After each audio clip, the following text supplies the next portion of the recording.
I'm always delighted to be with Saul News. This has been such a leader in the conservative movement and the Republican Party. Welcome to the Saul's Newsstand News Rewind for May 15th, 2026. Newt Gingrich lays out the Republican path to victory in 2026. Despite all the gloom and doom talk among liberal talking heads, the slanted and biased polls used by the liberal media, and the exhaustion among House and Senate Republicans, and even some in the Trump administration, there is a clear path to a historic Republican victory in 2026. The path to Republican victory has three components. 1. Bring down the price of gasoline and clearly communicate a series of steps toward affordability. 2. Communicate clearly and emphatically the enormous number of positive achievements in the first 2 years of this term. 3.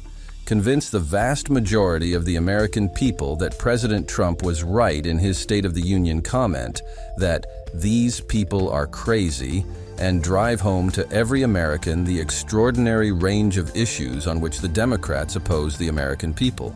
If the Trump administration and Republicans are prepared to undertake the kind of methodical campaign this requires, then the odds are very high that the GOP will win an historic victory this fall by margins far greater than anyone currently thinks possible. Just the news reports. One nation under fraud. Trump administration uncovers massive welfare citizenship abuses. The Trump administration's work to pare back waste, fraud, and abuse in the federal government has reportedly exposed a vast network of taxpayer fleecing scams, abuses of immigration, and of the citizenship process across all corners of the United States. The Trump administration's focus on fraud was originally sparked by new attention on a massive COVID-19-era fraud scheme in Minneapolis, Minnesota. Last year, the number of individuals charged by the Justice Department in the scheme surpassed 70.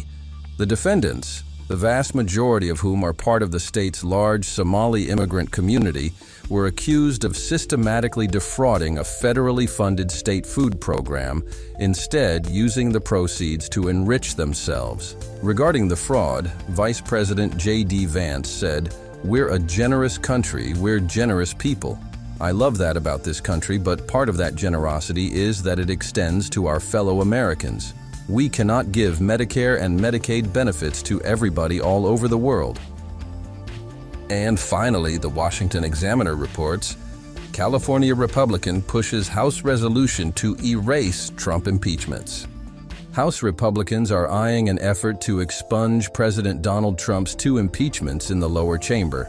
Representative Darrell Issa's resolution to erase Trump's impeachments has gained the support of Judiciary Committee Chairman Jim Jordan, who is known as one of the most powerful Republicans in the lower chamber. The House has impeached President Trump twice, in 2019 and 2021. In 2022, then Representative Markwayne Mullin introduced resolutions to expunge Trump's impeachments.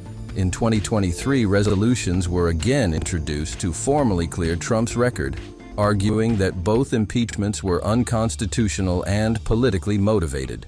Other lawmakers have sought to clear Trump with similar measures, but suggested Issa's resolution is significant because of new information that has come to light.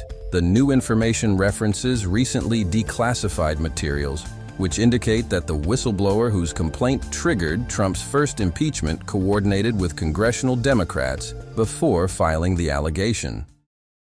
And that concludes your Saul's Newsstand News Rewind for May 15th. For more political news faster, visit saulsnews.com.